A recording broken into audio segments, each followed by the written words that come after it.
ওফ দিদি সেই 10:30 না 11:45 এসেছিল, আর এখন যাচ্ছে হচ্ছে 2:10-এ। যদিও অনেকগুলো রান্না করেছে, সাবুর ঝাল সাবু করেছে, ভাত, এখানে চিকেন। তোমার রান্না তুমিই বলতে পারো কি করেছো। এখানে ঝুড়ি, লইটা ঝুড়ি, যেটা আমার ভীষণ ভীষণ প্রিয়, আজকে বাজার থেকে নিয়ে এসেছে।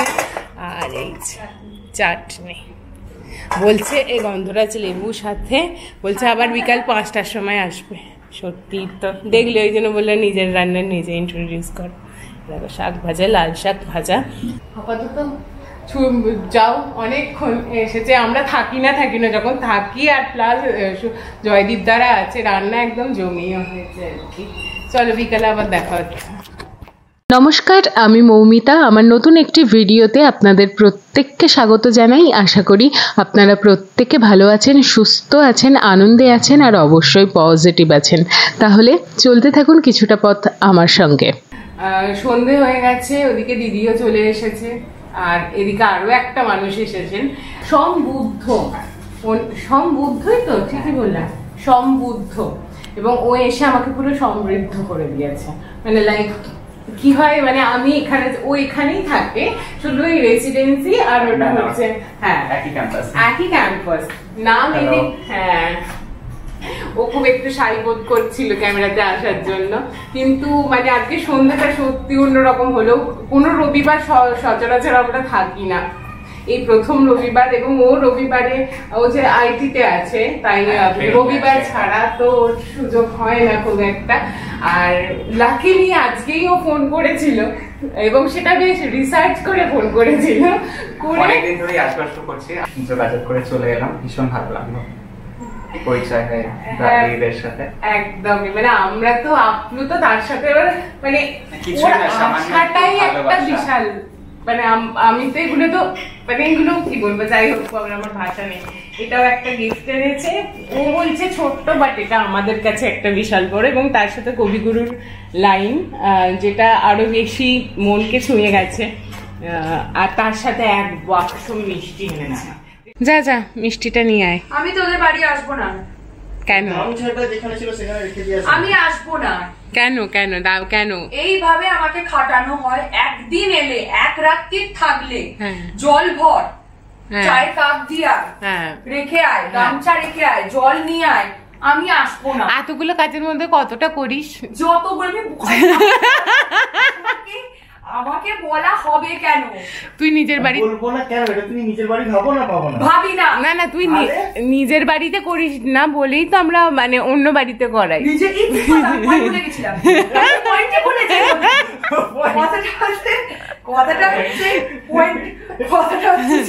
আমি যখন নিজের বাড়িতেও করি না, ওই জন্যই তো আমরা আনি হায়ার করে।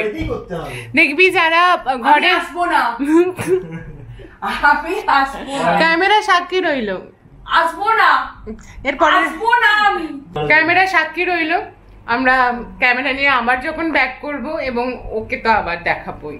আমি বিশ্বাস এই ক্যামেরাতে আবারও ও আসবে। যাচ্ছে জল আনতে না মিষ্টি আনতে। মিষ্টি বাবু, গিফটটা সমবুদ্ধর সামনে খোলাটাই আমার উচিত ছিল, কিন্তু এত গল্প করেছি আমরা যে সেটা সুযোগ ঘটেনি। তো ওর গিফট, আপনাদের মধ্যে কেউ একজন এসে যখন প্রথমবার এই গিফটটা দিয়েছে, তো সেটা আপনাদের সামনেই খুলবে, এটা খুব স্বাভাবিক বিষয়। তবে প্রথমবার কেউ এরকম আমার বাড়িতে এসে আমার জন্য উপহার এনেছে, সাথে মিষ্টি, এটা সত্যিই আমার কাছে ভীষণ ভীষণ স্পেশাল। এবং এই উপহারটা আমার আর শুভঙ্করের জন্য অবশ্যই, এখানে সেটাই লেখা আছে। ভীষণ সুন্দর। আর এটা দেখেই মনে হচ্ছে আর পূজার কটা মাস বাকি আছে। মানে এটাই হয় বাঙালিদের মধ্যে, এটাই হয় যে কিছু মানে একটা বছর শুরু হলে আমরা ভাবি পূজার কতদিন বাকি আছে, তারপরে যখন আবার মায়ের মূর্তি উপহার পাই সেটা তো আরো বেশি করে নাড়া দিয়ে যায় আর কি। থ্যাংক ইউ সমবুদ্ধ, এবং ধন্যবাদ আপনাদের সকলকেও এতটা ভালোবাসার জন্য আমাকে। ম্যাডাম বহু বছর পরে জল টল নিয়ে বসেছেন গান টান করতে। হ্যাঁ, কারণ হঠাৎ কারণটা বলা যাবে না, আমার মা দেখবে চ্যানেলে। তো মা আমাকে বলেছে যে মা দেখে খুশি হবে যে আমি এতদিন পরে উদ্বুদ্ধ হই কোনো না দেখ কিছু না কিছু করতে গেলে কিছু না কিছু লক্ষ্য দরকার হয় না, ওটাই তো আমার মা জানে যেটা আমার নেই। মা আমাকে বলেছে যে বাবান দাদার বাড়িতে একটা গানের অনুষ্ঠান আছে রবীন্দ্র জয়ন্তীতে, তুই আয় না একটু গান ফান কর না, অনেকদিন তো বসিস না, একটু কর না। তো মাকে বলছে মামা ওই দিন টাইম হবে না, আমার প্রচুর কাজ আছে, আসতে পারবো না। তো এখন যদি আমি গানের রিহার্সাল করছি বেসিক্যালি ওই জন্যই যে যদি আমি যেতে পারি, না হলে গানটা ফান হয়ে যাবে পুরো। হ্যাঁ, যদি আমি চলে যাই তাহলে গানটা পুরো ফানে পরিণত হয়ে যাবে, তার আগে একটুখানি অন্তত হবে তাও আর কি।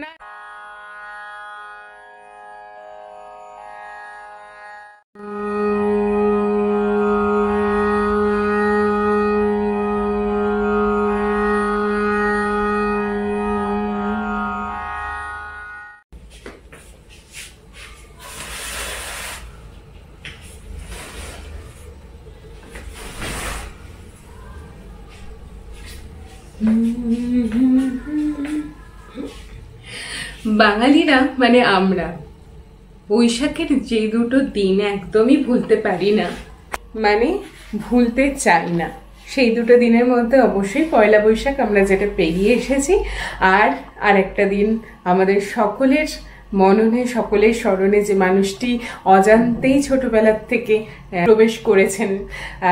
আমার মনে হয় যে যদি কেউ বলে যে এটা তোমার পারিবারিক সূত্র ধরে পাওয়া বা এটা তোমার জিনে আছে তাই তুমি এটা পেয়েছো, সেটা শিক্ষা হতে পারে, স্বভাব হতে পারে, অভ্যাস হতে পারে, কিংবা কোনো রোগ ব্যাধি।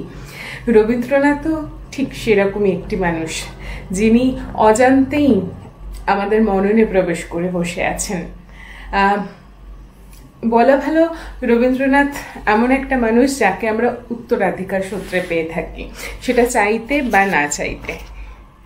আজকে সেই মানুষটারই জন্মদিন, সুতরাং এই 25শে বৈশাখ দিনটা আমরা কেউ কখনো ভুলতে পারি না। তো অবশ্যই আজকে সেইখানেই যাব যেখানে আজকের দিনে তার জন্ম, কলকাতার জোড়াসাঁকো ঠাকুর বাড়িতে।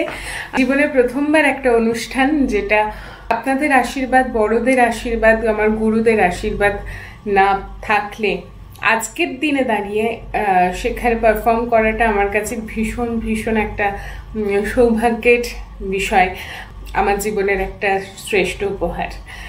জানি না টাচউড অনেক দিন পর আবার স্টেজে যাচ্ছি, যতটুকু তাকে হৃদয় ধারণ করতে পেরেছি সেইটুকু যাতে আসতে পারি।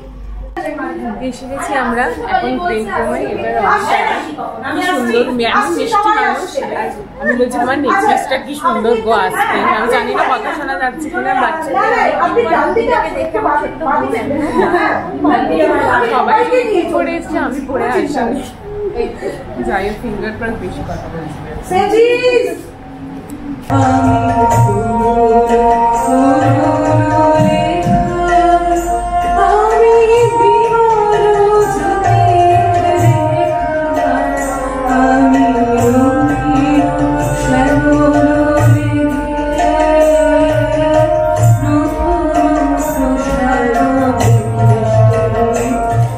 অনুষ্ঠান শেষে যখন মহর্ষি ভবনে প্রবেশ করেছে, ঠিক সেই সময় আমার এই পরিবারেরই একটি মিষ্টি সদস্য জয়ার সাথে পরিচয় হয়েছিল। ভীষণ মিষ্টি মেয়ে, ওর সাথে আলাপ হয়ে খুব খুব ভালো লেগেছে।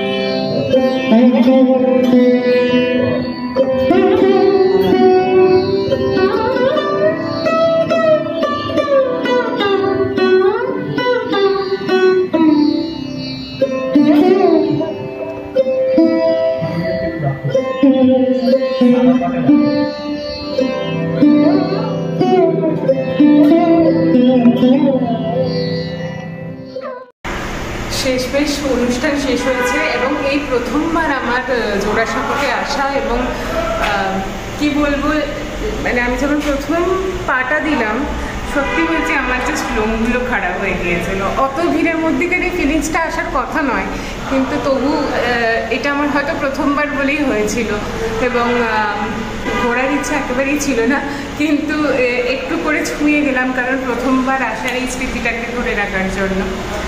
অনুষ্ঠান ফিঙ্গার ক্রস ঠিকঠাকই হয়েছে আপনাদের আশীর্বাদে। বলো কেমন লাগলো? ফার্স্ট টাইম খুব ভালো লেগেছে। গান কেমন হয়েছে? গানটা তো দুর্দান্ত, এই নিয়ে কোনো কথা না। তুমি সবসময় দুর্দান্তই বলো আমাকে। পার্কিং যেতে হবে গাড়ি উপরে। বাড়িতে চলে এসেছি, এই যে চলে যাচ্ছে কাজেতে, আর আমি করছি একটা সুন্দর জিনিস আজকে রবি ঠাকুরের জন্মদিন উপলক্ষে। পায়েস পায়েস।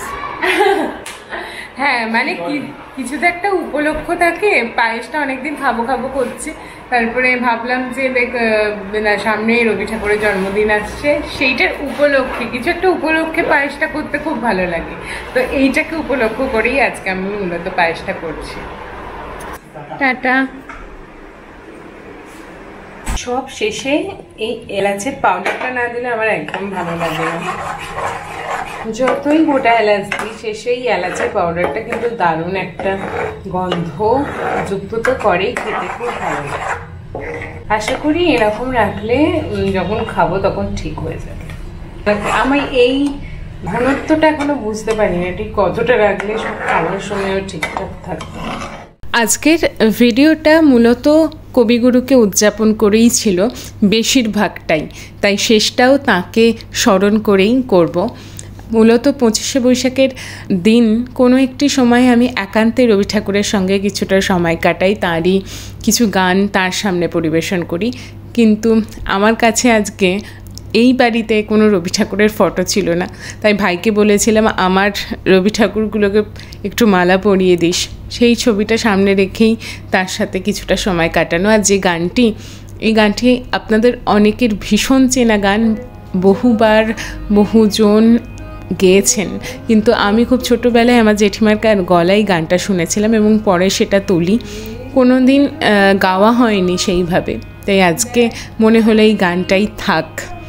যদি এই ব্লগটি পরের দিন অর্থাৎ আগামীকাল পোস্ট হবে, তাই আজকে আমি আমার আরেকটি যে চ্যানেল আছে সেখানে এই গানটি পুরোটা আপলোড করেছি, তাই পুরোটা দেওয়া হয়তো সম্ভব নয়, কিন্তু হ্যাঁ রেস্টটুকু দিয়েই আজকের ভিডিও শেষ করছি। ভালো থাকবেন সবাই, সুস্থ থাকবেন, আনন্দে থাকবেন, মন খুলে প্রত্যেকটা মুহূর্তকে উদযাপন করবেন, কারণ আগামীটা আমরা কেউ জানি না, প্রতিটা আগামীকাল অজানা। Tata, good night.